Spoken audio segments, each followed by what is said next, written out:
Hello, everyone. Welcome back to another episode of the podcast, Field Goals and Forecasts. We are back inside the radio station at 88.3 FM, The Buzz, St. Bonaventure, New York, and I am joined by James, Derek, my lovely co-host who took a little bit of a winter break, but we are now back, both of us back in here, like I said, in St. Bonaventure, New York, after our college winter break. James, there's been a lot of NFL going on since you weren't on the show. I mean, Commanders are playing for the Super Bowl right now. Can you, if I would have told you that before you took your break, would you have believed me? No, I missed a hell of a lot. Before break, we didn't even have any playoffs set in stone yet. Right. If you told me before break that the Commanders just totally plummet and don't even make the playoffs somehow, I believe that too, Right. So, no, I would not believe a word you're saying. I think we're at a great place in the NFL right now, but also a possibility of being in a bad place. I don't want to have a rematch of a couple of years ago, Eagles-Chiefs, but the fact that the Commanders causing some upsets to happen is a good thing. That's all it takes is the Chiefs to win and the Eagles to win for another rematch, back-to-back rematch Super Bowl years would be something, but it's definitely not what the NFL fans are looking for. Maybe what the NFL is looking for, but not the fans. But obviously, we're going to do this how we normally do. We're going to go on some news around the league. We're going to jump into some game recaps. And then James has actually got a little guessing game for me. I do, yeah. Because we were talking about the MVP race before this one. But let's start with some news. Obviously, the biggest news to come out of this week, I would say, is the Bears find their new head coach. They are going to hire Lions offensive coordinator Ben Johnson.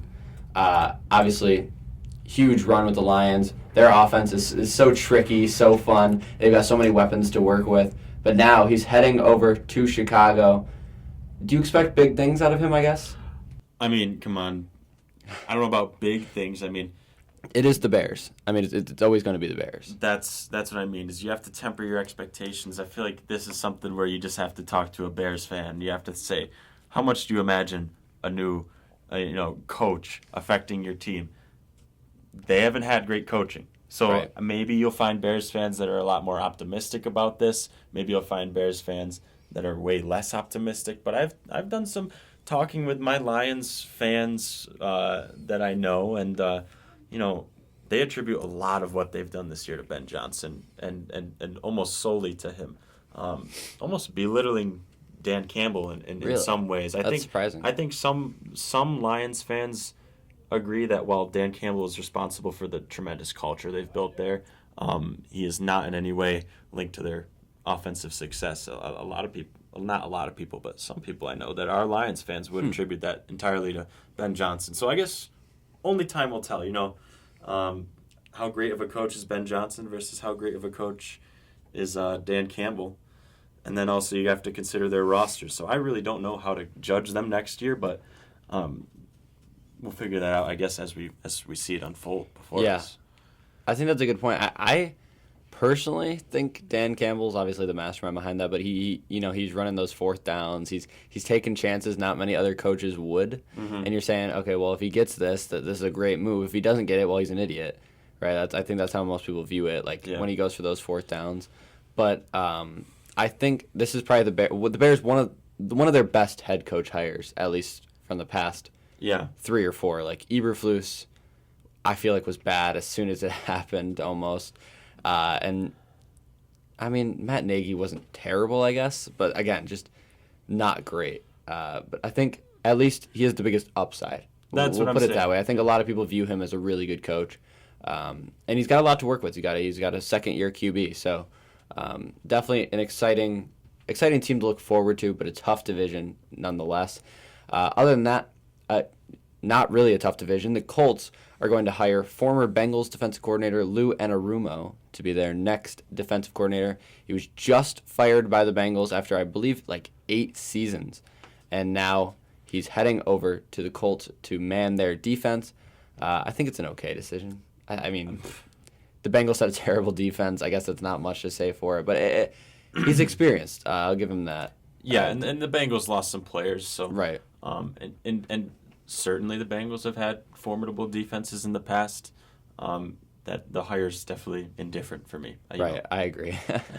But kind of a player news here. I snuck this one in there because I guess I forgot about it. But Commanders, they're going to lose one of their best O-linemen, if not their best O-lineman. Sam Cosmi is going to be out with a torn ACL. He tore his ACL in that game against the Lions, which we will get into in a little bit. Mm-hmm. But he's going to be out for the remainder of the playoffs. It's a huge hit to their O-line.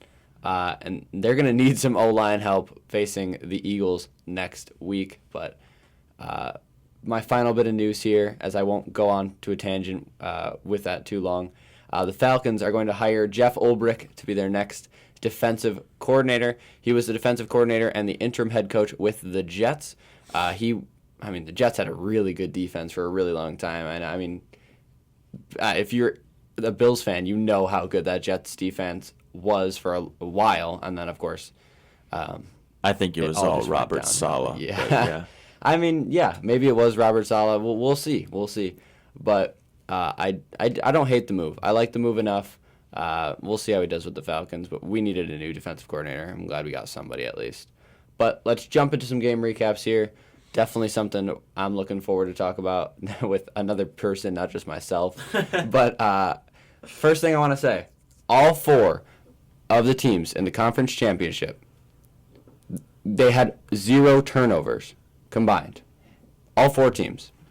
And also, sorry, continue. Did you have anything? No. I mean, you're looking at the Chiefs had 0 turnovers. The Commanders had 0 turnovers, and that was a big one. That's and we'll get into that in a second. The Eagles had 0 turnovers, and the Bills had 0 turnovers. But all 4 teams that moved on had less yards than the teams they beat. Yeah, I was gonna intercept you with that. Yeah, because I definitely saw that, but I restrained myself because I knew you were going somewhere with that. I feel like that's got to be one of the first times that's happened, right? I mean, I guess turnovers can kill you. Still, but no way this is a regular occurrence, right? Like taking care of the ball is important, but there's no way it's that important where all 4 teams can have less yards and move on. I think there's something to say for it. Let's just put it that way. I mean, sure. People always kind of underestimate. They look at the stats, QB stats, for example. Like they're saying, oh, Lamar outplayed Josh. Well, Lamar had 2 turnovers. Yeah. Right? So that costs his team. I mean, you're looking at the Lions, who, like I said, we'll get into all these games in a second here, but you're looking at the Lions. Jared Goff had 4 interceptions total because Jamison Williams threw 1. Right? So yeah, those are costly. I mean, the Commanders didn't make any mistake. They played mistake-free football, and that's how you win games. Yeah, and I remember kind of going back to midseason, we definitely had some takes. We're talking about Jaden Daniels. Yeah. He had some, for the lack of a better term, not very, some unspectacular games, where he throws for, 190 yards and, 5 yards a throw, and we're saying, he's playing mistake-free. He didn't throw any picks, but where's this playmaking ability? Where's this, electric deep ball that he can throw to Terry McLaurin? We saw both sides of that, the safe, not throwing any interceptions kind, and then we also saw the big plays. So, like, Jaden Daniels might be one of the most successful rookie quarterbacks we've had in a while. Yeah, or not even might be, but is when you look at winning in the postseason, right? Some people might even say ever. Some people might say he's the most successful rookie quarterback of all time. I mean, no rookie has ever gotten to the Super Bowl, correct? No. Yeah. So, and definitely no rookie has ever won the Super Bowl. So he's only 2 steps away. I mean, he's got quite a wall to go through. I mean, 100%. Absolutely. Yeah. But, anyways, yeah. I don't know. It's crazy to me. It really is crazy to me. You want to get into one of the games? Yeah, while we're on the topic, why not just jump into Commanders-Lions? Sure. How about that? Yeah. Final score there, it's going to be 45-31. Commanders are going to take this one over the, honestly, Super Bowl favorite in the NFC, the Detroit Lions. They advanced to their first NFC Championship game since 1992, and I think it was all really their offense. I guess you could throw their defense in there because they made the takeaways, but Yeah. it was kind of an offensive shootout.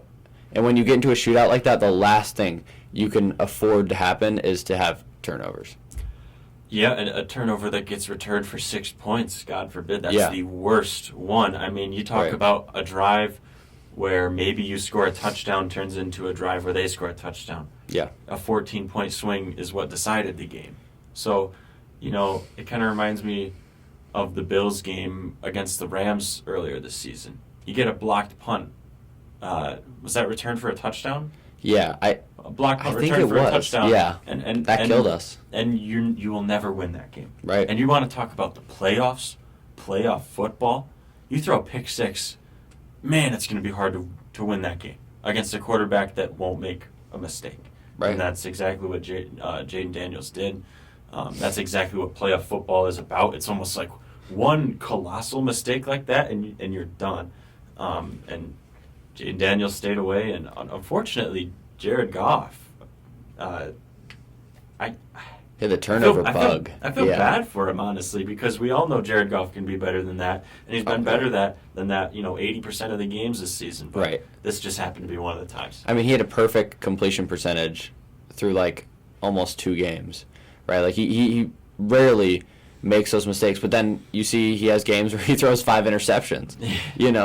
I think overall, the biggest thing here is just Lions made too many turnovers, and their defense was just too banged up. Yeah, I mean, you saw it throughout the entire season. They're just banged up. They're unable, to really have a consistent starting lineup out there on defense, and especially DBs. I think Amik Robertson went out first couple of plays. They can't afford that, and you saw it. I mean, the Commanders tore them up defensively pretty much. Yeah, and that's where I feel bad again for the Lions and for Jared Goff, because they put up 31 points in this game. And Right. It's not often that you can put up 31 in a playoff game and lose. Mm-hmm. They could have put up 40 in a playoff game and lost. Yeah. Seeing the hope disappear from my friend's face as he sat on the couch over winter break was truly a saddening experience. I mean, I've definitely been there as a Bills fan, but just to see how good of a team the Lions had going into the postseason, and losing their first game. I mean, they didn't play in the wild card round, obviously, and this was their first and only taste of the playoffs this year, and they lost because their defense was so banged up. I mean, they were a formidable defense for most of this year. Not most of this year, but for some of this year when they were healthy. Week 12, 13, we consistently agreed over and over, Lions are the best team in the NFL. Mm-hmm. I was really saying, I don't think anybody can stop them. Their defense is so good, their secondary is so strong, and their offense is so high-powered. I mean, even in this game, their offense was so good. Jahmyr Gibbs, 14 carries, 105 yards, 2 touchdowns. Yeah. I mean, that's winning numbers. I mean, Saquon Barkley does similar to that, and the Eagles win, right? I shouldn't say similar to that. Saquon had double the carries and almost double the yards, but still, he put up 2 touchdowns, right? Yeah. But on the defensive side of the Lions ball, Commanders finally find their run game. Brian Robinson has 15 carries, 77 yards, 2 touchdowns as well. Jaden Daniels is cooking them in the air. There's just not much you can do with a banged-up team. Yeah, and I mean, what a time for them to really figure it out run-wise. Yeah. And the thing that really stands out in the box score to me is you got, first, your leading rusher, Brian Robinson Jr., as he probably should be, 77 yards with 15 attempts. And then you go down, and this is playoff football. I know this as a Bills fan. Jaden Daniels had 16 carries in that game. Yeah. That is, the Lions couldn't get to him in the backfield, and he's just playmaking, or there's a designed run here and there. This is playoff football where you have the best player on your team has their hands on the ball most of the time, right? And if it's not most of the time, obviously Brian Robinson Jr. gets his 15 carries a game, whatever it ends up being. Yeah. But look at how much of a conceited effort they're making to put the ball in the hands of their rookie quarterback, and they're in the NFC Championship. Yeah, so. it really is crazy. I mean, I know I've said some choice things about Dan Campbell because I was a Falcons fan, but right now he is probably one of the best, one of the smartest coaches in the NFL as it stands, right? And you want to talk about the three things the Commanders do well, and the three things I've been saying are the most important things for the Commanders to do is they control the time of possession. That's what they did in this game. They had 34 minutes of possession in this game, compared to the Lions 26. They punted once. They punted once. They took 0 sacks. They had 0 turnovers. They're playing just mistake-free, consistent, smart football. Right? Yeah. That's number one. Number two is you got to find your run game. You can't have Jaden Daniels be your leading rusher, and he was their leading rusher for a couple of games up to this point. So that's what they do. They find Brian Robinson. He ends up being their leading rusher. He ends up being their bell cow, getting 2 of their touchdowns, right? Yeah. And then I'm trying to think of what the third thing was now. It was just controlling the time possession and mistake-free football and getting a run game. Those are my 3 things. I just combined 2 of them into one. That's what it was. I swear. And that's what I've been saying for weeks now, it feels like. Yeah. I mean, I'm excited for this Commanders team next year. I mean, this is a team that could potentially, if Jaden Daniels kind of continues to be the quarterback he is now, that could just keep coming back over and over and over and over again. And I know they're not paying anyone a crazy amount of money right now, are they? What's their payroll compared to the rest of the NFL? I'm trying to think. I'm not trying to. I don't want you to just think of that off the top of your head. But I can't think of anybody they're paying a ton of money. This is a team that has the sky as the roof for them right now. They have yet to spend money on some free agent acquisitions, and while Jaden Daniels is still taking his younger rookie quarterback deals, they could pack this roster with talent. Yeah. Either on the defensive or offensive side. I would assume they put it all into the defensive side of the ball. Maybe buff the O-line a little bit. Yeah. That's what they did this offseason, too. Any team could use the O-line at any time, really. But especially with a quarterback that's so young that you don't want to get hurt. But, yes. And that was one of the big things when they drafted Jaden Daniels. I was saying, this is a good fit for him because the O-line's not great, and they did a lot of changes to make it better, but he's able to get out so easily. You look at the Bears, right? Caleb Williams, that O-line is terrible. And he gets sacked 5-6 times a game. Some of them are him, but I have to agree. Right. Once you get to a certain amount, I think it is the QB's fault, don't get me wrong. And we saw it Commanders, you remember how bad Sam Howell was. You saw how many times he got sacked, right? It's just not happening this year. I think that's a huge difference maker. And I was talking with my friend who's an Eagles fan, and he was saying, just let us have this one. Let us win this one because Commanders are going to be so good for the next foreseeable future because their roster's so young. They have no one really taking up a ton of cap space, and they're going to win. They're going to win the division. I think they're going to be the first team to break the NFC East curse. You know how a new team wins it every year? Yeah. Yeah, I think they're going to win it back to back at some point here. At some point, you could make the case for sure. I mean, this is where you really dive into so much of the unknown aspect of football. They could be here and never come back again because that's true. For some reason, Jaden Daniels just sucks now. Yeah, we've seen rookie quarterbacks fall off. So I'd be interested to see. This is where coaching plays such an important role. This is where Jaden Daniels as a person plays such an important role. How much of the Mamba mentality does he have when it comes to getting better? And ownership, of course, who they bring in, regardless. That's true. These are going to be the fortifying years for them. They're going to start signing people long term. We're going to see some of the players that are on this roster now retire as Commanders, I think. But they have to do it right. Yeah, they definitely have a lot of people to re-sign. I know Brian Robinson's one of them. We'll see what happens with that. But, this is a young, exciting roster. They could be really good for a really long time.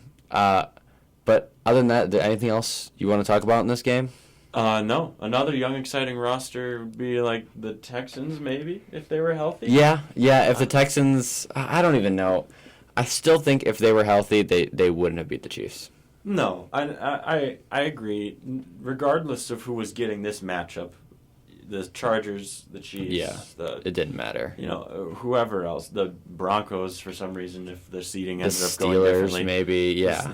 No one was beating Kansas City, or no one's even getting a legitimate chance at beating Kansas City besides Baltimore or Buffalo, right? Or, funny enough, the Bengals. If they made it, give them a good run for their money, but this C.J. Stroud didn't suck in this game. Yeah, he doesn't. He was pretty decent. He's had his moments all season where I've been like, yeah, he's really underperforming. This wasn't really one of them. He was 19 for 28, 245 yards, but he took 8 sacks. Yeah. He took 8 sacks. 3 of them came from George Karlaftis. He had a hat trick of sacks in a playoff game. And hat trick in the playoff game. Do you say that's Stroud's fault? Listen, all right.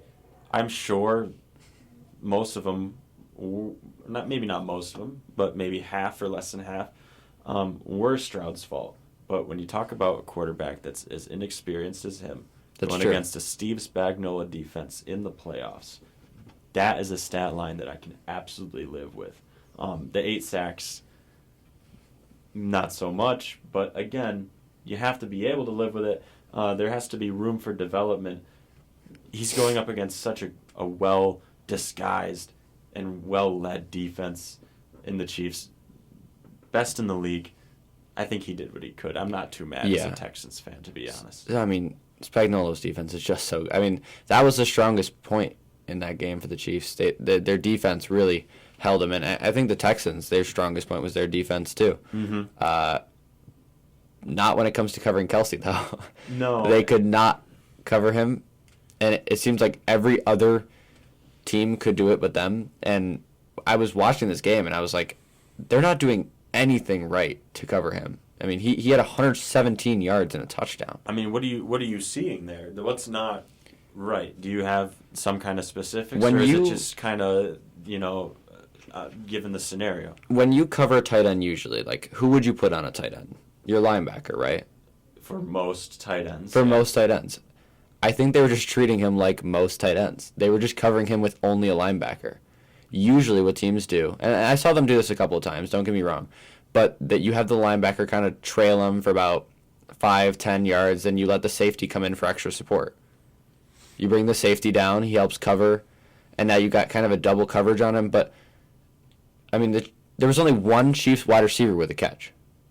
Yeah, and I feel like that's when it gets to the point where most years you can't afford to do that to Travis Kelce. Most years you can't afford to double him because there's another weapon going around that Mahomes is ready to use. Rashee Rice is hurt. Xavier Worthy, until he really proves something to the rest of the league, he's still more of a gadget guy to me, a speed guy. I agree. He's been pretty bad along the sidelines in particular. I know he doesn't really get his feet down too well. 100%. But this is a year of all years where you can afford to double Kelce and know that really no one else is going to go for, over 100 yards or 80 yards against you, right? Right. I mean, it's tough to say we have to double this guy, but when he's torching your team like this, I feel like there's no other option. I mean, just... like, the only person I really saw consistently covering Travis Kelce was Azeez Al-Shaair. Mm-hmm. And he's not a great coverage linebacker. I mean, we saw him, dive for the ball when Kelce was trying to get the touchdown. He was in the wrong spots. You need to bring up a safety just to be there. Just to have the threat. Right? Yeah. Just to have the threat of double. So Mahomes looks off him. Exactly. That should be part of the read almost every time you're playing Kansas City for Mahomes. It should be he's going to look for Kelce and realize almost immediately he's doubled. Yeah. And then it should be someone else. That's what it should be. And you know what? Kelce's so great if they are playing, some kind of zone, he'll find the open spot. I mean, that's what he does. That's what he does. That's predictable. And that was, on the SportsCenter top 10 when Mahomes is making that kind of diving throw to Kelsey in the end zone. He's just open. He just is, right? And that's what you can expect to see him do well with. But when it comes to man-to-man, there really shouldn't be any question. He should be doubled. Mahomes should look at him for less than a second and say no. Or maybe not even doubled. You have the linebacker trail him, like I said, and then the safety comes down and just covers him. Like that's his zone. I mean, if you're playing quarters, right? Once he gets into your quarter, the linebacker drops off and the safety comes up to cover him. I mean, it sounds like, easy enough. I'm saying this from an outside perspective. I know it's a lot harder than that, and I know he sits in those middle zones so easily, but I feel like you had to do some more prep. That's got to be some coaching thing that just did not work out, because there's no way you allow him to catch all over you like this. And I think this is definitely a learning moment for both the Texans and the Bills, who are now playing them, saying, hey, the Texans did this. It did not work. Yeah. Right? That's perfect. Yeah. I was honestly surprised by this game with how little Kansas City pounded the rock. That's true. Like the Texans, if they kept this game closer, you could have seen Joe Mixon on his way to 25, 30 carries, and maybe this game's different because when he has that ball in his hands, he averages about 5 yards per carry. He's very productive for them. I was surprised to see that Pacheco only had 5 carries and Kareem Hunt only had 8.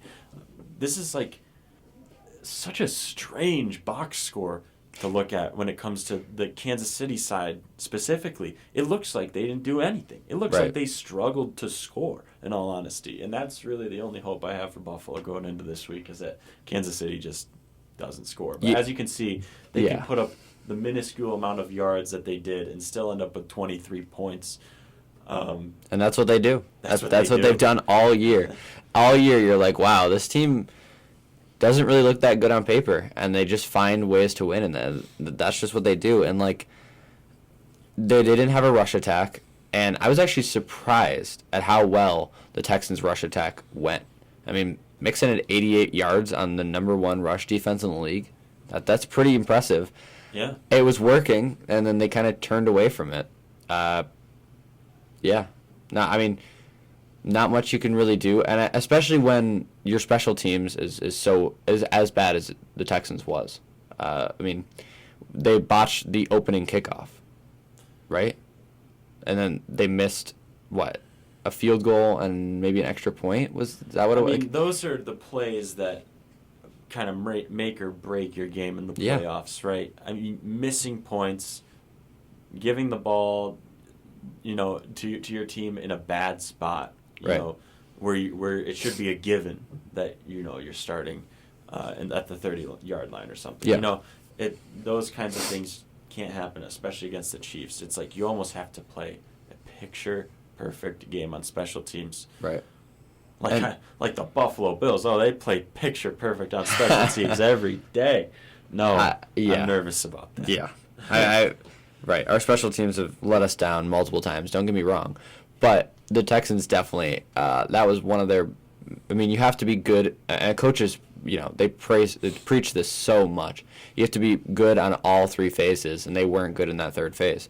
The Chiefs started their opening drive in the Texans' red zone.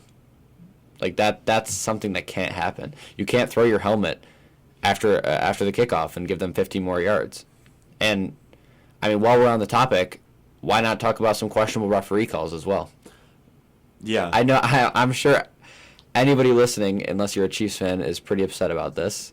I don't know how much you really want to say, but there were 2 calls on Mahomes that maybe shouldn't have been called. Yeah. But you know what? I'll give it to him because Josh does the same thing. I think Josh is kind of a better actor after the play. I don't think he baits people into hitting him as much as Mahomes does, per se. That's true. But when he does get tapped, Josh is actor. On the ground. Yes, he's a phenomenal actor. But I think what Mahomes does is a little bit more discreet. You don't really notice it as much. But I think his intent is fully there, that he wants the yards. I think he'll he'll maybe slide a little slower on purpose or kind of just, Right. look like he's lollygagging almost. And then, no one loves to get hit, but I'm sure he loves to feel that helmet to helmet once he's already on the ground because he knows he's getting another 15. Right. I mean, yeah, he makes himself a free runner and then tries to slide late, and then he gets hit, and he's like, whoa, you can't do that. And that's how he gets the calls. And, I mean, it's bad refereeing, don't get me wrong, but it's a smart moves by the Chiefs, honestly. I mean, the refs are put in that position so often, and they will routinely make that call. That's and true. I feel like that's fine because that's what the NFL has established. You know that's going to happen. But, if you're going to hit Mahomes late, someone should just make it worth it and just pop his helmet off or something. You know what I mean? They can really only penalize you 15 yards. I mean, you can get ejected. You can get ejected, sure, but yeah. And of course, I'm not saying that any team should put out bounties or anything like that. Yeah. That's been an issue before with I forgot their name, but as a head coach, but shoot, yeah, I know who you're talking about. Maybe it was the Jaguars head coach, right? Urban Meyer. Urban Meyer, I want to say, because he wasn't very good. But still, what if some no-name just took off Mahomes' head in the first quarter, Bills Chiefs? I mean, send like Austin Johnson out there, and he he's on a mission. Like he's almost like that Matt Milano spy that we had for Lamar, right? But his job is just as soon as Mahomes becomes a free runner, like go make him both you and him. Make him a free runner. I mean. It's a ploy. And of course I'm kidding. I don't. Right. There is a level of the Chiefs Bills drama where I love both teams to be at full strength. But, I agree with that. Yeah. Just a little argument you can make. If Mahomes is going to tag you for 15 yards when he comes a free runner, hit him a little extra hard. Yeah.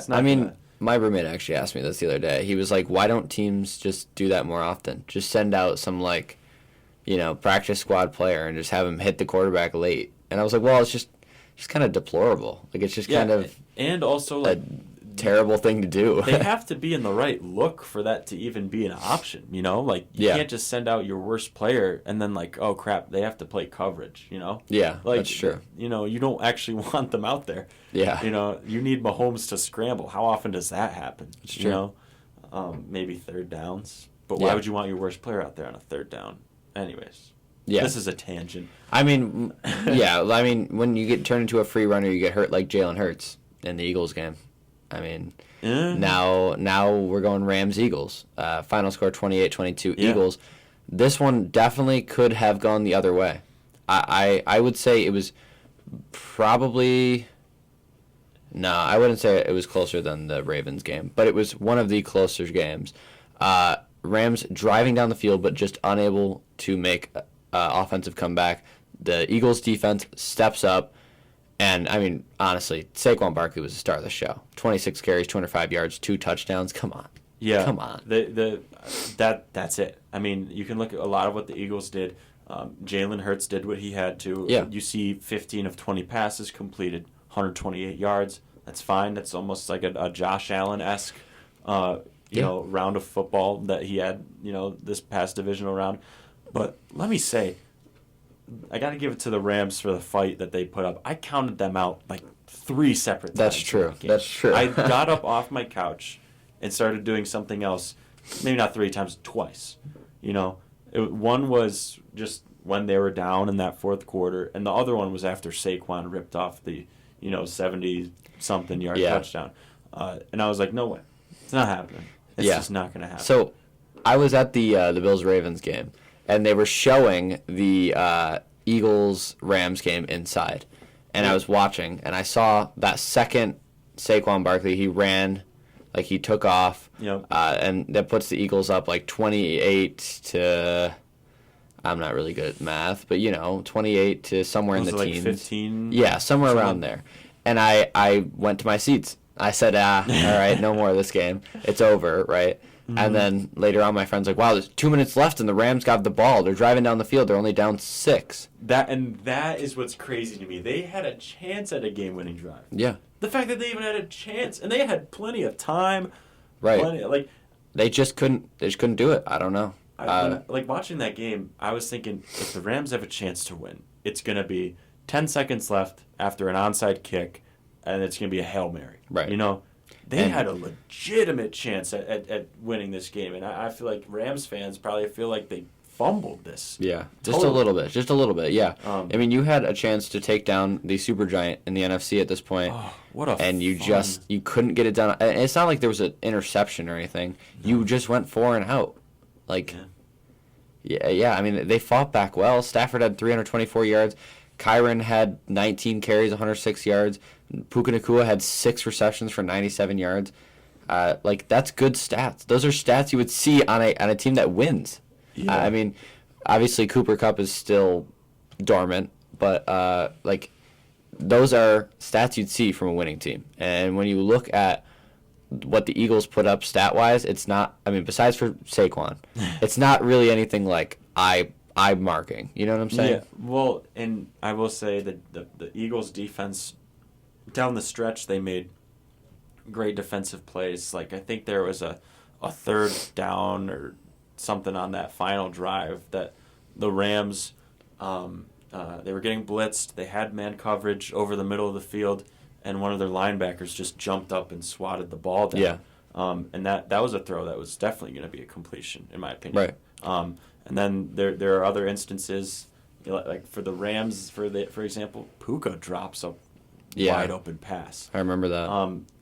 That was just kind of freaky, and I think that was kind of conditions and more on that end of the spectrum in terms of why that happened. But yeah, all throughout there were instances for both sides where you could say, well, regardless of this bad thing happening, like for the Rams, regardless of Puka Nacua's drop, we still had a chance. And, I mean, the Eagles just took kind of a page out of the Commander's book. You just no turnovers, eat the clock, and give the ball to Saquon. Just play safe, smart football. I mean, the Rams lost 2 fumbles because of the snow. I mean, not because of the snow, but aided by the snow for sure. I mean, they're playing inside, and in LA, I'm sure it's a much different. Yeah, exactly. And then Eagles allowed 7 sacks compared to the Rams 5, and the Rams defense was just starting to cook. They were really getting hot at the right time. Mm-hmm. Their defense stood up on some big plays. I mean, there was one at the end of the first half where they sacked Jalen Hurts when he's trying to throw a Hail Mary. Those are big plays, and it just came down to whose defense was better, honestly. And the Eagles' defense is just so complete, so solid, so tough. They have probably not even probably, they have the best secondary in the league, hands down. Yeah, and well, I'm not sure if I can agree with that totally. I mean, when you think of the players, yeah, I guess, right? But I think they ended that game on a 4th and 10, right? Yeah, maybe that's 4th and greater than 10 somewhere. Yeah, and I think the Rams attempted 4 passes, 4 incompletions. That's what having that kind of a goated secondary can get you. Is I mean, you don't often see it come down to a 4 and out at the end of the game, and they didn't even get any yards. Maybe you'll see a 4th and 6 that isn't converted. Somewhere along the lines, they have a play for positive yards, but 4 passing plays, 4 incompletions, 4 plays in a row where DBs just do a hell of a job with coverage, and really Stafford didn't have much. Yeah, I agree with that. I mean, when you look at when you watch the game back too, there were a lot of dropped interceptions too from the Eagles. There was just a lot of scenarios where I thought they could capitalize on this, and they really didn't. Offensive and defensive, where I thought there was just times they didn't capitalize on a lot of stuff. So this really could have been an Eagles runaway, but they just didn't make it happen. And that's why I think they're so scary, is because they really could run away with a lot of games.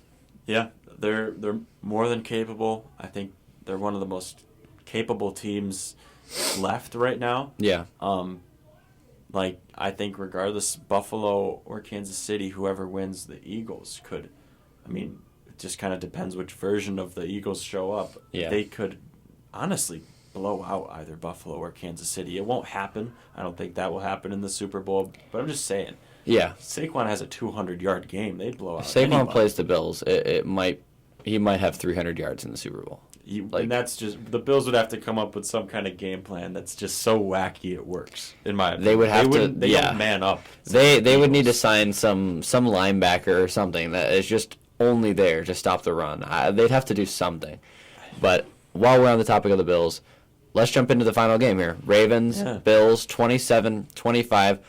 I would say this is the best game of the week. Probably the most thrilling game. They just barely hold on, and they hold off the Ravens as they made their last late push there, and they have advanced their first conference championship since 2020 when, funny enough, they played the Kansas City Chiefs, right? And I mean, Bills go 10-0 at home this season. They would have loved to bring it back home, but a couple of costly losses, Texans, Rams, those ones just aren't going to come back to you. And now they're looking to play an Arrowhead. Yep, and I feel like that's fine. I mean, I've been to a Kansas City Buffalo playoff game before. It was in Buffalo. Oh, right, and yeah. we lost. That was last year. Yeah, that was last year. When it comes down to it, like if we're actually in the AFC Championship and the Bills Chiefs isn't in the divisional round, if it's in the AFC Championship, I don't think it matters who the home team is. I think both teams are so ready for this game. Yeah. I mean, regardless of how many times the Chiefs have won in the playoffs, I think the Bills have almost regularly won in the regular season. This is an even matchup. These teams play each other extremely well. They know what to expect before, I'm sure both these teams could, perfectly script out plays that counter the other scripted plays for the other team. You know what I mean? Like, these teams know each other so well. I think it's going to come down to a little more than home field advantage. It's just going to be some plays here and there. But regardless, back to Ravens-Bills. Yeah, I could be wrong, but I believe that the Bills are 3-1 in the regular season and 0-3 in the playoffs. Yeah, that sounds right. 0-3 in the playoffs is the one that matters, though. I mean, the Chiefs are just a different breed in the playoffs. We know that. But the Bills' defense did really step up in this one, at least the Ravens game, I mean. Absolutely. They really stepped up. It mattered when it mattered most, they were there. They limited the Ravens in the red zone multiple times where they had to settle for field goals, and they forced the big one, again, forcing 3 turnovers, 2 fumbles, and an interception. I can't explain to you how many times I've been watching a Bills playoff game and looked over at my dad on the couch and said, you know what we just need right now that fix everything? What we need is a turnover. Yeah. And it never, ever, ever, ever happens. And man, it happened. My dad looks at me before Terrell Bernard knocked out that Mark Andrews fumble, and he goes, we're not going to stop them this drive. We just need a turnover. And it's exactly what happened. And he caused it to happen. We weren't going to stop them either. So, just God bless. Yeah. That I literally have no one else to thank besides God and Terrell Bernard at that point, because it's never happened for me. Yeah, and that's crazy. And it did. So I was very happy this week.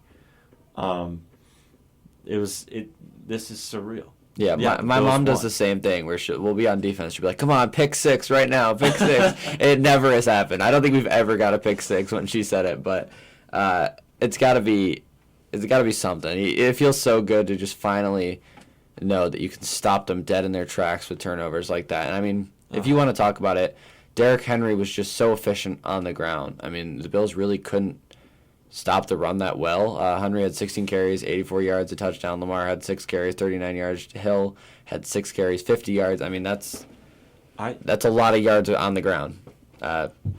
Definitely, and we couldn't stop it. But No. I think what they missed this game that they had against us last time, and it killed us. This Justice Hill wasn't involved in the passing game whatsoever. That's true. When I he agree. had the ball handed off to him, they had such a good thunder and lightning combo between him and Derrick Henry that it was when Justice Hill came in the game, it almost looked like he startled our defense, the way how quick he was when he got the ball. I don't think we saw enough of him. I think Justice Hill is underrated when it comes to playing the Bills. Something about the way schematically we match up, he exploits us. I mean, he did have 6 carries for 50 yards, but I mean, before this game, if you watch the last episode, that's one of the big things I said the Ravens need to do and should do if they want to beat the Bills is throw the ball to Justice Hill, because we cannot stop the running back in the pass, and we simply just don't know how to stop screens. I mean, you watched the first game against the Ravens, like in the regular season, I mean, we couldn't stop him. He's torching us all over in the pass, and they just went away from it in this game. And the Ravens tend to do that. They tend to do something like that where they get into the playoffs, and I think John Harbaugh's just in his own head, and he goes away from what works. I mean, they did that against the Chiefs last year. They just kind of forget how to play good football. Well, and I think part of it is Harbaugh might see something where he's thinking, oh, they're ready for that.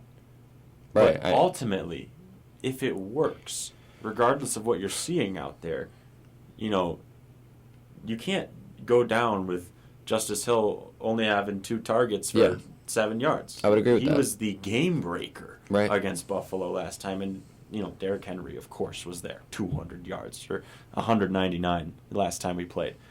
But Justice Hill was the backbreaker. It was 3rd down, 3rd and 10, and Justice Hill would get a 12-yard reception out of the backfield.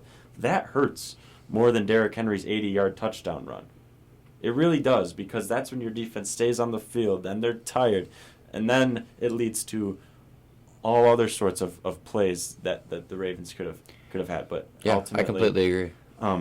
Lamar still played fantastic. I think he did. He played better than Josh when you look at the stats only, of course, but then you have to consider the fumble and the pick and all that. But the Ravens definitely had a chance. I think Buffalo did what they could in the first half, though, to really shock them and make them step back first. Yeah, I mean, I think Lamar definitely had a good game. I think people always do this when a team loses in a playoff. Like, we've seen it over and over, where it's like, oh, Josh Allen can't beat Patrick Mahomes. Josh Allen does all he can. He's one of the best quarterbacks in the playoffs. Yeah. Probably ever. And he just gets so undershadowed because the defense can't stop the Chiefs. And we just consistently have coaching failures. And we consistently have defensive failures. And, that kills us every single year. But people will blame it on Josh. And people do that with this game. And they're blaming Lamar. They're like, oh, he can't do anything in the playoffs. He consistently doesn't show up. And sure, he had 2 turnovers. But he led them down the field. He led them straight down the field for the comeback. And Mark Andrews just dropped the ball. I mean, that second half of the game, I was truly scared. We didn't score in the third quarter. We managed to scrape across 6 points in the fourth from 2 field goals.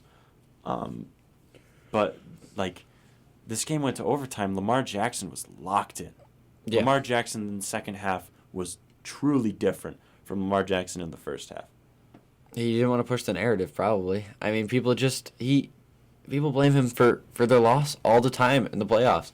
And it's just not his fault. I mean, even we were just talking about this, where John Harbaugh gets in his head and he just goes away from the game plan. He doesn't let Lamar play Lamar football. Yeah. And I think that's why they just aren't winning. I mean, it's not Lamar's fault, but yeah, I don't know.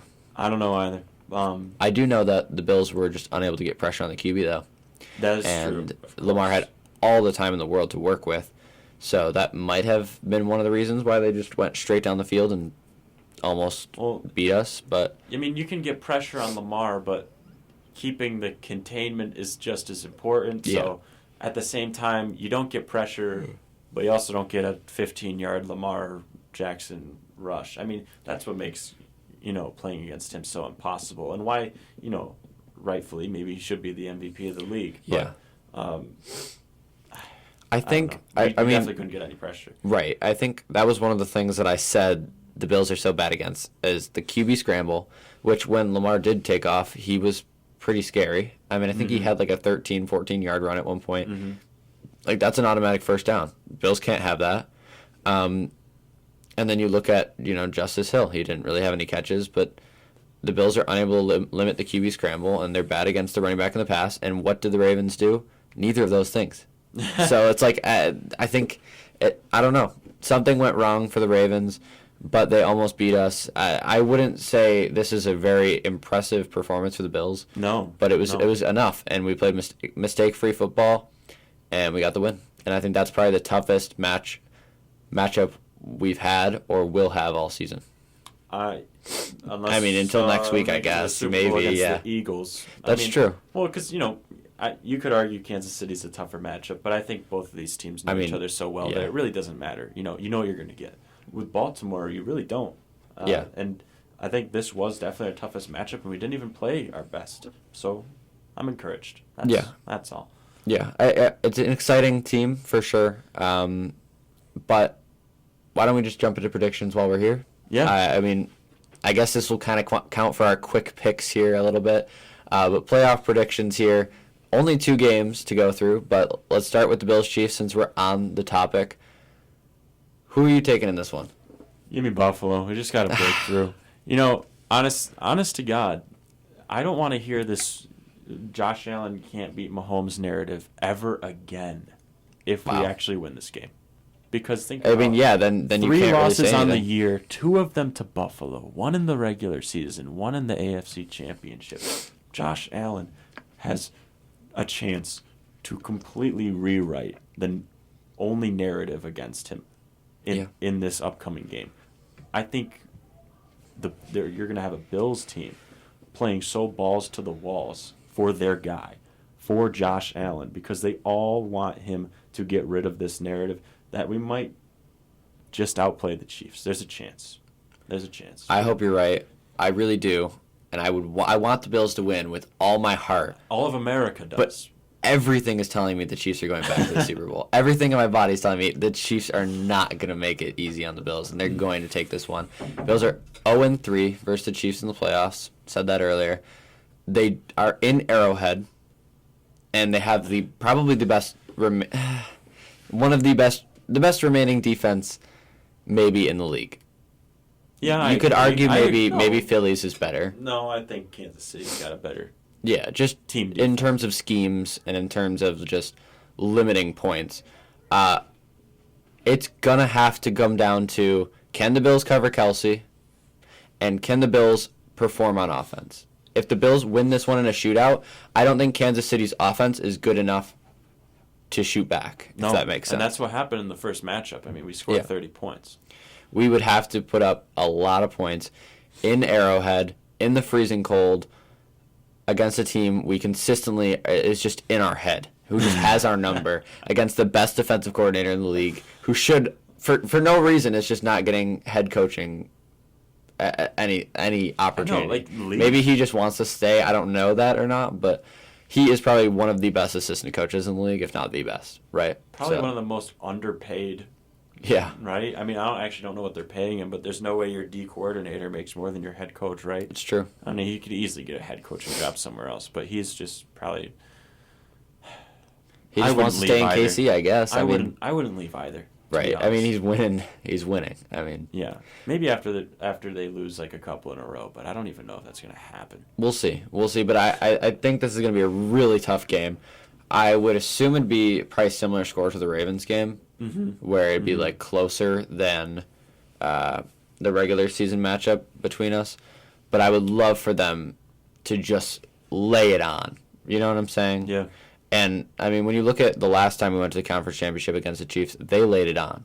I think they had 38 points in that one. Yeah. I would love for that to just happen to the Chiefs.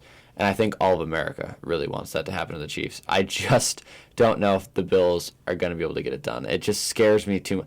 I have taken the opposite team to the Chiefs almost every single week. And do you know how often I win that? You probably win that 2 out of 15 times.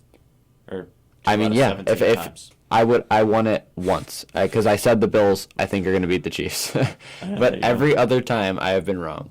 Wow. So I don't know. It's hard to stand up against the Chiefs. Maybe I'll just say the Chiefs just to be different here. Yeah. How about that? That's fine. Let's move on to the next game. Commanders at Eagles. Yeah, go ahead. Give me your prediction first. Commanders, Eagles. I mean, really, if you're gonna make a prediction, there's only one team to pick, but I don't know. Give me the Eagles. I mean, it's the easiest team to advocate for it. They're totally defensively and offensively, in my opinion, better than the Commanders. This is just going to be one of those things where it's the playoffs and people play better. I mean, that's the only case I make for the Commanders at this point, but give me the Eagles, I guess. Yeah, I'm going to take the Eagles as well. I mean, no rookie QB has made it this far, or I mean, farther than this, I suppose I should say. Maybe Jaden Daniels will be the first one to do it. I'm not going to be mad if Jaden Daniels wins. I just don't think it's going to happen. I mean, you're betting on history to be made at that point. Right. And the Commanders are really hot right now. They're playing really smart, really good football, but so are the Eagles. They're just so solid, so consistent. I don't think the Commanders' defense is good enough, and I think the Eagles' defense is good enough. And I know the only time that the Eagles lost to the Commanders this year is when they didn't have Jalen Hurts. So... yeah, we'll see how it plays out. I think it'll be a closer game than a lot of people think. The Eagles like to keep this low scoring, but I do think the Eagles win this one for sure. Their defense steps up again and gets it done. Yeah. That's fine with me. I guess I can't disagree with that So, whatsoever. No matter who wins in the AFC, we're saying Eagles in the Super Bowl? I would say so. So do you think the Eagles are good enough to beat either? I guess we can talk about this next week when we do have the Super Bowl confirmed. We will. But do you think the Eagles are good enough to beat either the AFC teams here?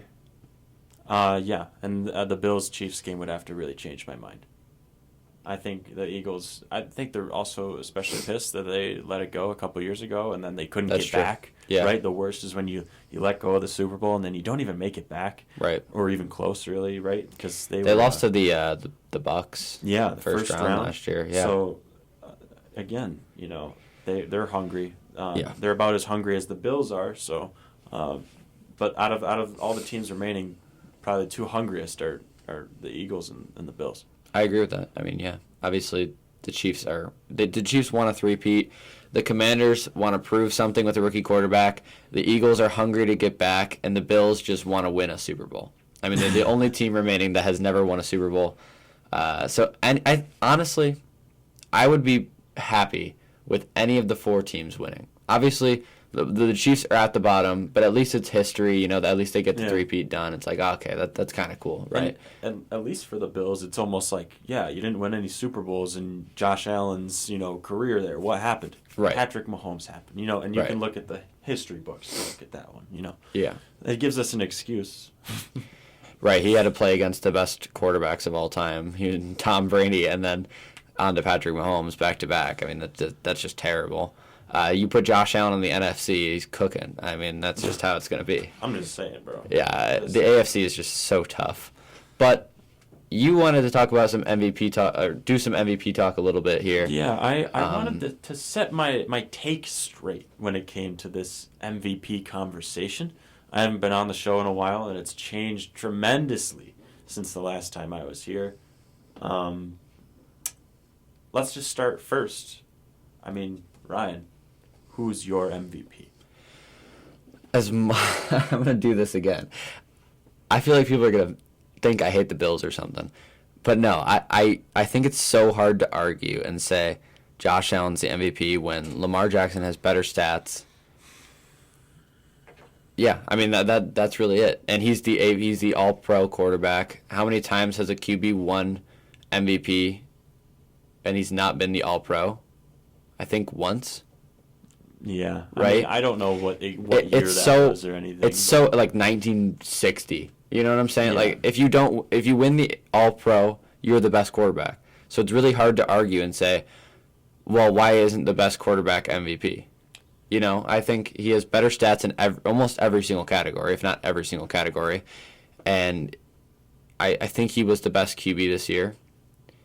I think it's similar to Josh, where it's like you take him off the roster, the Ravens don't win. You can't really say, oh, well, the Ravens had a way better running game, because no, James Cook was very good. I think the receivers are similar. Would you agree with that? No. Like, yes, Zay Flowers is very good. Other than that, though, who? Man, Zay Flowers had like a $14 million signing bonus on draft day. You can't say that about Khalil Shakir. Yeah, I guess. Yeah, Or, I mean, or Keon Coleman. yeah, the Bills receivers are definitely worse, but I don't think the Ravens have them by a lot. No, and I think that is a good point to make. I think you have to give credit to the duo tight ends on both sides. That's true. I think Knox and Kincaid are very similar to Likely and Andrews. I think Andrews, God bless him, in all honesty, I feel so bad. It does suck for him, yeah. I think Andrews is a first ballot Hall of Famer at his position. Yeah. You can't say that about any Buffalo Bills, but sure. I just think if you're gonna take stats as the one thing where you're gonna choose your MVP, then Lamar Jackson shouldn't have won MVP last year, and I think that's my problem. I think with the history that he's put up this year, of course, you can give it to him. And honestly, when Josh Allen comes into my head, and Lamar Jackson's also there, thinking about who the MVP is, I'd say 30% of it Josh Allen, about 70% to Lamar. Mm-hmm. And of course, I'm a Bills fan, so it makes a big difference, Josh for me. But let me just give you a reminder of what last year's quarterbacks who were in line for MVP discussion. And I don't know, maybe you can put them on the screen, make it a little easier for people watching, but I don't know. And just to clear it out, Lamar was the first-team All-Pro last year as well. Yes. Lamar, in 2023, had 3,600 passing yards, 24 touchdowns, 7 picks, and a 64.7 QBR, right? Doesn't really mean anything to you when you just hear it, but when you're looking at these numbers, you really notice a difference. Josh Allen had 4,300 passing yards last year, so more passing yards. He had 29 touchdowns, more touchdowns. He did have a crazy amount of interceptions, 18. Yeah, that's what killed him last year. He should have been MVP last year. I think it's almost unacceptable to be near 20 interceptions, and that's not even counting his fumbles. Many turnovers. Well, I think it was one or two a game at one point. Yeah, and then he had a better QBR. Then you also have to take into account his rushing touchdowns. He had 15 rushing touchdowns to Lamar's 5. I did not know that. That is. But it's not just Josh Allen. There's another quarterback. Dak Prescott could have easily been the MVP. He had almost 1,000. I did think Dak was underrated last year. Yeah, for sure. He had almost 1,000 more passing yards than Lamar last year, which is crazy. And then this is the number that kills it for me. He had 36 passing touchdowns to Lamar's 24. 36. And he only threw 2 more interceptions, a far better QBR than Lamar, and even better than Josh Allen. The only thing that you can't say for Dak that you can say for Lamar is that he didn't have as much rushing upside. Lamar ran for 800 yards in 2023.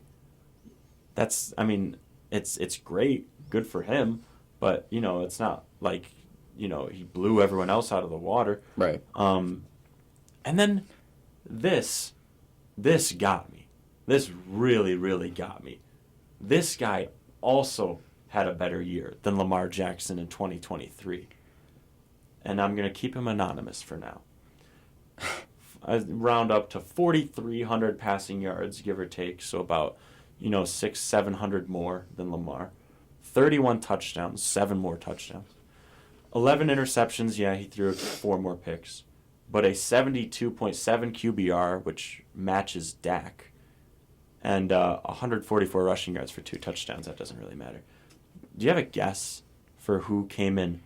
I'm really trying to think. Or I guess it's technically 5th, because CMC came in 4th. Who came in 5th in MVP voting with entirely better stats than Lamar Jackson, with the exception of rushing and interceptions? So based on this, I know it's not 2 people, because C.J. Stroud didn't throw 11 interceptions. And I know Jalen Hurts didn't just have 2 rushing touchdowns. So that gets rid of that. It might be Matt Stafford. And it might be Jared Goff. Worse than both of those players. Really? Worse? So it's neither of those 2? Nope. Really? I really want to say it. Is it, you said worse? Yeah, in my opinion. You think about Jared Goff and Matthew Stafford; those are Hall of Famers. Was this QB in the playoffs? Yeah. Okay. Right. God, I don't know. Yeah. I'm actually struggling. Yeah, no, he was obviously. He was in the playoffs. Okay. No, he definitely was. Um. Come on, there's only one guy you can guess, and you feel ashamed to say it, don't you? I seriously can't even think of who It was was in the Brock Purdy. Oh, really? Brock Purdy had a better season than Lamar last year. Dak Really? had a better season than Lamar last year. Josh, you can argue with the interceptions. You get rid of maybe half had of a his better interceptions, season and he did. Yeah. than Lamar last year. I'm just I saying. forgot about Purdy. Yeah. By all means, consider Lamar your MVP for this year. But I really hate this whole MV3. He was not, by a sizable margin, not the best player in 2023. They just gave it to him because of their record. He's one of the most dynamic, fun players to watch in football. I mean, that was it. That's I didn't even think about Brock Purdy. That's crazy. I mean, you could argue, say, okay, well, yeah, he had more rushing yards, more rushing touchdowns, sure, but I mean, yeah, not that. I don't know. The kicker for a lot of people this year is they bring up the passer rating. Oh my gosh, he's got the highest passer rating of anyone ever of all time. Man, Lamar Jackson finishes some games by throwing like 15 passes. Yeah. And some of them are just screens. I'm not trying to belittle his MVP campaign, but I'm just saying some of the arguments are trash, okay? Right. Don't look at passer rating as the end-all, be-all of how to determine what quarterback is good or not. If he has a historic season, of course, he deserves a shout-out. But, you have to recognize that the team around him is perfect for, that one stat in particular. He's going to complete a lot more of the passes than he doesn't complete. And, I think a lot of it is yards after catch, too. But yeah. I also think you look at one other thing this season. The only bad interception that I saw Lamar Jackson throw was the one against the Bills this weekend. That's the only interception where I've said, yeah, okay, that was 100% his fault. Mm-hmm. Lamar had, I think, 3. How many interceptions does he have this year? 3 interceptions? 4 interceptions? Googling it as we speak. I'm going to go on a limb and say, yes, 3, 4. He had 4 interceptions. Yes. One of those coming against the Bills. 3 of those 4 interceptions, not his fault. I mean, without a doubt, he was the best, most valuable player in the league this year. But I think if you're going to be the person who's like, oh, it's because of his stats, it's because of this, it's because of that. Yeah. You want to go on stats, he's not the MVP this year or last year. That's a good point. I mean, if you want to really talk about the most valuable player to a team, the absolute most valuable player, how can you overlook Jaden Daniels as well? You can't take into account playoffs, sure. But the team had the 2nd overall pick last year, and now they're playing for a Super Bowl. Yeah. Hey, I mean, I'm just saying. I mean, just throwing it out there. If you're saying like, hey, don't look at stats, who do you think is the most valuable player on any team? I mean, I don't think the Bengals win a single game That's also without true. Joe Yeah. Burrow. Like they are Cleveland Browns bad. There were so many good players this year who probably, I mean, even Saquon Barkley you could throw in there, although I don't think he deserves it as much. You could just throw all those guys in there, and I mean, it's just so hard to find who you really think is going to be the MVP. I would be shocked if Josh won it, and I would love for him to win it.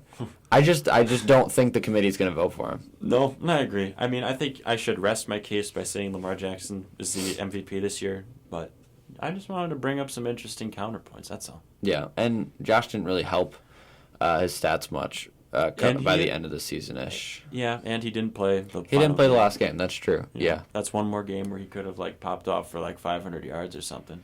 He didn't. He wouldn't have, but still. I mean, just looking at the stats from last year, Lamar threw almost 20 more touchdowns and 4 less interceptions than last year, which is just crazy. I mean, it's all about them getting Derrick Henry. I mean, that often. Think about how much the Bills would change their identity if they got Derrick Henry. That's true. That's true. But he's got a tremendous amount of gravity. I think the Ravens should still be a shoo-in for the playoffs next year and maybe even the year after that, depending on how long Derrick Henry keeps going. But I don't know. Yeah, it's a tough argument this year, and I think it was a tough argument last year because I don't think anybody really deserved it. But that's true too. When you think about last year, you have to realize too that no one stood out in particular. You could put the stats next to each other, but maybe even like Christian McCaffrey could have been in there for last season. He was 4. He was 4. He was 4? Okay. 1 Lamar, 2 Josh, 3 Dak. Josh was 2 last year. He was. That's surprising to me. Yeah, he got some votes because he was on another team that made the playoff. And I'm sure it's going to be Lamar 1, Josh 2, Saquon 3, Burrow 4, and maybe Jaden Daniels 5. That would be my guess. Okay. I feel like if the postseason had any influence, you bump Jaden Daniels up to That's true. number 2 It's hard 1. to argue Joe Burrow, too, because he has a Triple Crown winner on his team. Yeah. That's all I have. I mean, but that's really also all I have to say. Of Joe Burrow, I think. Yeah, I mean, for sure. Not, saying Joe Burrow's bad or anything. I understand what the point you're making. It's really hard to be an MVP when your team sucks. It's just that's the problem. I think. Well, at least they lost their defensive coordinator. Yeah. Like that's going to do anything. I have no they idea. still just don't have talent on the defensive side. If you replace the Ravens with the Bengals, I think Joe Burrow wins MVP every single day of the week. I think Lamar wouldn't have even made the playoffs. Well, yeah, that's what I'm saying. He wouldn't put the Bengals in any better situation than the Burrow did. Yeah. Burrow could have had this Ravens team undefeated. Not undefeated. But they would have put up more wins. Yeah. They would have had more wins. I still don't think the Ravens offense is outstanding. But Joe Burrow would have made them outstanding. That's true. Lamar Jackson to Jamar Chase would have been interesting, though. He probably would have. You know what? Okay. It's tough. It's so tough. You could literally just go on forever. But I think that will do it for our first episode back. Mm-hmm. We will see you next week, and we will have our Super Bowl confirmed next week, which is super exciting. It could be anybody. It really could be anybody in the Super Bowl. I think all 4 teams are really balanced, and I would, again, like I said, I'd love for all 4 teams, maybe not the Chiefs, but all 4 teams to be in the Super Bowl this year. Mm-hmm. But we will have that next week for you. Other than that will do it for us. We'll see you later. Bye-bye. Go Bills. Go Bills, yeah.